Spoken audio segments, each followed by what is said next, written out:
सालमा नेपाल टेलिभिजनमा प्रतिभाको डबलीमा समेत आफ्नो कला देखाइसक्नु भएको छ उहाँले र आज हामीसँग यस कार्यक्रममा उपस्थित हुनुभएको छ। दाइ, तपाईँले 2040 सालमा आज लगभग 42 वर्ष भइसक्यो। तपाईँले यो क्यारिकेचर के को गर्नुहुन्छ? मैले पहिले थुप्रो पाउँछु, थुप्रो जनावर 80-85 वटा जनावरहरूको निकाल्छु। अब सानो बालक हुँदाखेरि यो सबै मैले गर्छु। अब दाइहरूले अब यस्तो गर्नु हुँदैन, उस्तो गर्नु हुँदैन भनेर अब रिसाउने उ गर्ने, त्यही पनि चाहिँ नि 8-10 वटा जति मसित यो बाँकी छ। न त पहिले थुप्रो थियो जोकहरू, यो सब कलाकारी। म कला बन्छु भनेर नि मेरो धारणा थियो। म अमेरिकातिर जान्छु भनेर मैले जापानिजसित पनि आफ्नो फोटोसोटो सब यसै गरी खिचेर उसले क्यासेट बनाएर जाने भनेर काठमाडौँसम्म म पुगेर आमाले मलाई जान दिनुभएको। रुवाबासी गरेर अब यो कान्छो छोरो, दुईजना दाजुभाइ, यो पनि गयो भने के गर्ने कसो गर्ने भनेर रुवाबासी गरेर मलाई फर्काएर त्यो जापानिज कहाँबाट लिएर आउनु। त्यही पनि त्यो क्यासेट बनाउँदाखेरि उहाँहरूले त्यो एकचोटि जापानमा त्यो देखाउनु भयो। उसको मलाई कमसेकम त्यतिखेर $400-500 पठाएको थियो। अनि सबैले भन्यो जे हेर्नु आज गएको भए कति राम्रो हुन्थ्यो, तर जान सकिएन। उसले भन्यो कि मान्छे नि स्वयं लिएर आउनुहोस्, तपाईँहरूको आती जातिको सब भिसा सिसा सब लगाएर पासपोर्ट सासपोर्ट सब बनायो भनेको सब रेडी गरेको थियो। अब जान नदियो भने के गर्ने? कसै जान नसक्नुको कारण के? आमाहरूले अब त्यही हो, अब जान्छ के हो कसो हो, अर्काको देशमा सानो बालक हो। त्यतिखेर त मेरो 15 वर्षको उमेर थियो। 15 वर्षको बच्चा कहाँ जान्छ, के हो कसो हो, यसको साथमा कोही छैन। तर साथी थिए, हामी तपाईँको छोरालाई ल्याइदिन्छौँ, हाम्रो सबै पुलिस प्रशासन सबै गरेर रुवाबासी भयो भने म आएँ फर्केर। त्यही हो। अनि 2040 सालमा तपाईँलाई नेपाल टेलिभिजनको कार्यक्रम प्रतिभाको डबली, त्यो कार्यक्रममा जानुपर्छ भनेर चाहिँ कसरी लाग्यो र तपाईँ जानुभयो, त्यहाँसम्म पुग्नु? अब यहाँ वीरगञ्ज चिनी कारखानामा मैले एउटा सो देखाएँ। सबै यहाँको मान्छेहरूले भने अब यहाँ यसरी भएन, यत्रो ठुलो कलाकार तपाईँले धेरै आवाज निकाल्नु भयो। त्यतिखेर त मैले 40 वटा जति आवाज गरेको थिएँ यो वीरगञ्ज चिनी कारखानामा। 40 वटा आवाज निकालिसकेपछि अब यहाँ हाम्रो टोलको मान्छेहरूलाई थाहा भयो जे यो व्यक्ति ट्यालेन्ट रहेछ। अनि उहाँहरूले सबैले जोस लगाएर मलाई पठाउनु आउनु। पठाएपछि म गएँ उहाँ समुद्रित बास्कोटामा। त्यहाँ गएर आफ्नो कलाहरू सब देखाएर म आएको। अनि तपाईँले कुन जनावरको या मान्छेको कुन आवाजहरू निकाल्न सक्नुहुन्छ? जानवरमा अब कुकुर, बिरालो, न्याउरी मुसा, सर्पले भ्याग्दो खाएको, आइमाई रोएको मानिसहरू, अनि बोका 3 किसिमको, कुखुराले अन्डा दिनेबाट उठाएर बस्छ तिनीहरू हो। अनि त्यो मुखले अलिकति टक्राक टुक्रुक त्यो पनि बजाइदिन्छु। अनि त्यसपछि चाहिँ नि एक मेरो यो उहरू त्यो 37 वटा चुनाव चिन्हको हास्य गीतहरू पनि सुनाएको छु। त्यो मान्नेहरूको त्यो मान्नेहरू त्यतिखेर उनीहरूको के चुनाव चिन्ह थियो त्यो हो। त्यो चुनाव चिन्हको त्यो जुन कुराहरू याद छ एकचोटि त्यो सुनाइदिनुहोस् न। ल सुन्नुहोस्। 37 जना मान्नेहरू उठेको थियो हाम्रो वीरगञ्जमा। 37 वटा चुनाव चिन्हको हास्य गीत उनीहरूको के छाप थियो। मोहन चौधरी हर चलावस, जयप्रकाश कुदारी, फजिल अहमद मकै बोस, करस खेती बारी, बाल्टिन उठावस जोगिन्दर सहनी, डबल राधा घैला, फुलेना कुर्मी नल चलावस, मकै खूब पाटेला, भूपति मानसिंह घर चलावस, इहा बरलेट इहा, इनरदो यादव लाडेर बाजके खोजस पिया, गत साल में गलती हो गई माफी कर भाई, कृष्ण प्रसाद टोपी पैरस जनता करस दुहाई लेखमान थापा हेलीकॉप्टर से आइल मछली सेक सेक खाइल कांग्रेसिया लोग बिलाइल माओवादी लोग आइल। यो 37 को चुनाव चिन्हको हास्य गीत हो। भोजपुरी भाषा पनि तपाईलाई निकै आउँदो रहेछ है। अनि तपाईले जनावरको तपाईलाई सबैभन्दा राम्रो लाग्ने क्यारिकेचर चाहिँ कुन चाहिँ जनावरको? मलाई त अब सबैले बोका भन्छन्। बोका यो आइमाईहरू छोरुनीहरू रोएको सर्पले भ्याग्दो समातेको कसै कसैलाई के हुन्छ कसैलाई के आउँछ आफ्नो आफ्नो चोइस। सर्पले भ्यागुता समातेको एकचोटि गरिदिनुस् न क्यारिकेचर। यो नालीहरूमा बसेको बेलामा त्यो नालीहरूमा बस्छ अनि उसले त्यसलाई ठ्याक्क समात्छ।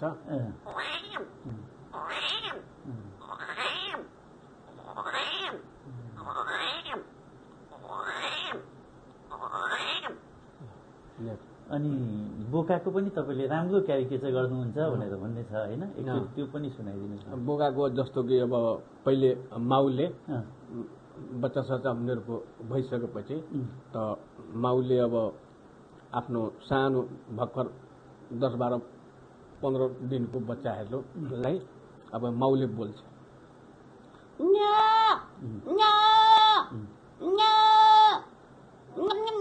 पाठोले बोलेको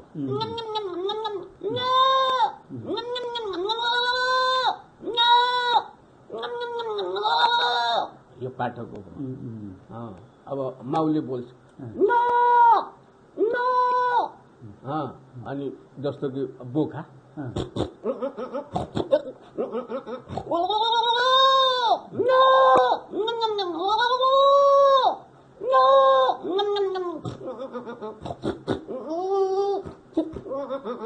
हात खुट्टा सबै त्यसले चलाउँछ। जुन हुन्छ कि अर्को बुढो भोको जसको दाँत सास हुँदैन अन्त बुढी बाख्री बोल्छ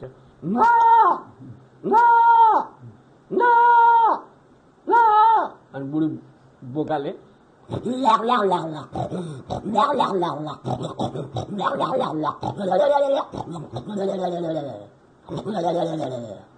बुढी बाख्री बुढी बोको त्यो हो। अनि न्याउरीको पनि गर्नुहुन्छ? न्याउरी मुसा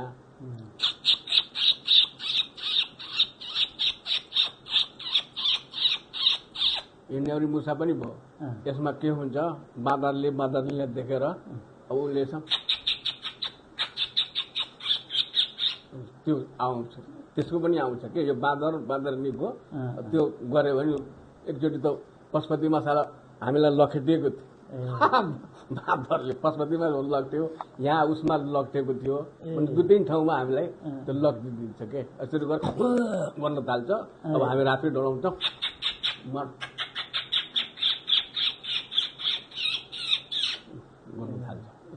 त्यही हो।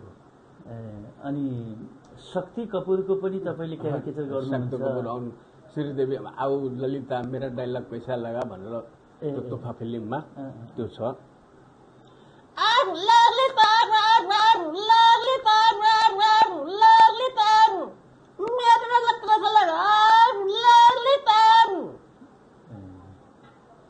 त्यो भयो अनि त्यसो मुखले अब मादलहरू बजाउँछन् ढोलक त्यो पनि छ।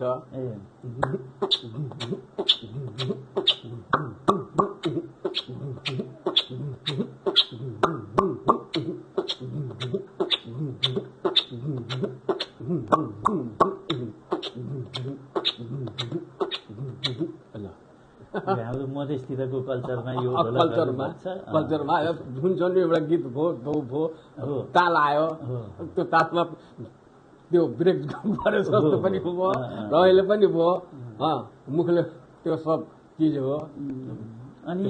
अनि त्यो सुनिन्छ यो तपाईलाई त्यो थरुनीहरूले अघि पनि भन्नुभयो तपाईले त्यो रोएको कि के खास होइन। अब यिनीहरूको कसो हुन्छ नि जस्तो कि आमा बाबुहरूले कसैलाई पिट्यो भने त्यो झगडा गरेर त्यो जाने एउटा तरिका छ। दोस्रो तरिकामा अब सासू बुहारीको झगडा भयो अब लोग्ने छैन, काम गर्न गयो, आयो भने मारपिट गर्छन्। मारपिट गरेर तिनीहरूले अब कपाल तानातान गर्छन्, दुनियाँ गर्छन्। तानातान गऱ्यो भने अब त्यो रिसले न भात पकाउने न खाने अब उसले पिटापिट गर्छन् सासू बुहारीको। सासू बुहारीको झगडा हुन्छ के, त्यही झगडा हुन्छ। अनि त्यही झगडा गर्नको लागि तिनीहरूले रुन्छन्। बिदागिरी गर्ने बेला त्यो बेलामा रुन्छन्। हो, त्यही हो सब। त्यो बिदारी सिराई गर्ने बेलामा रुने, आइ बाबु, आइ दिदी हो दिदी, आइ माई, आइ बाबु हो बाबु। यो बिदागिरी गर्ने बेला अब झगडा गर्छन्। अनि दुईटै सासू बुहारीको घनघोर झगडा हुन्छ।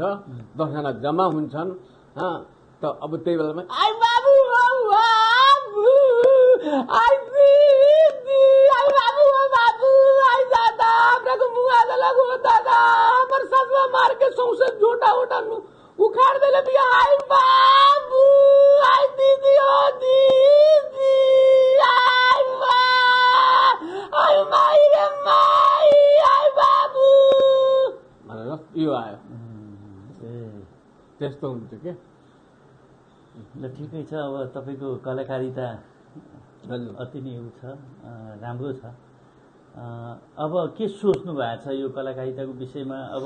अब चान्स पायो भने यति तपाईँलाई जानकारी रहेछ, ज्ञान रहेछ होइन? पायो भने अब त्यही हो। अब अरू गर्न अब अलिकति गाह्रै हुन्छ। हामीहरूको उमेर भयो। अब त्यो किन बालक थियौँ त हामीले क्याच गर्न सक्छौँ होइन। अब हामीहरू बुढो भइसक्यौँ। अब भनौँ न 15 वर्षदेखिको मलाई त थाहा छ कि यो मलाई होस भयो भने कति 10 वर्षदेखिको मैले यो काम गरिरहेको छु। प्राकृतिकको देन जस्तो यो सूर्यको देन हो यो।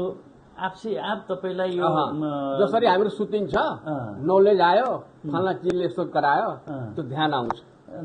कागको पनि सायद कागको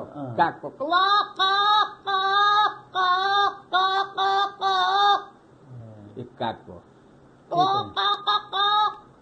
अब त्यसपछि चाहिँ यो हाम्रो ओथरा गर्ने बेलामा यो कुखुराको ओथरा पार्ने फुल पार्ने बेलामा मार घुमिरहन्छ।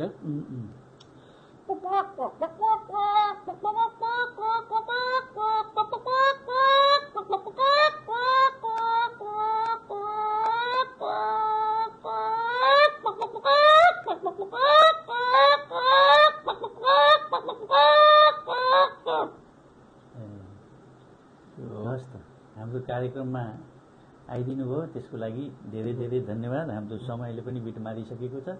त्यसको लागि हस् त, धन्यवाद। नमस्कार।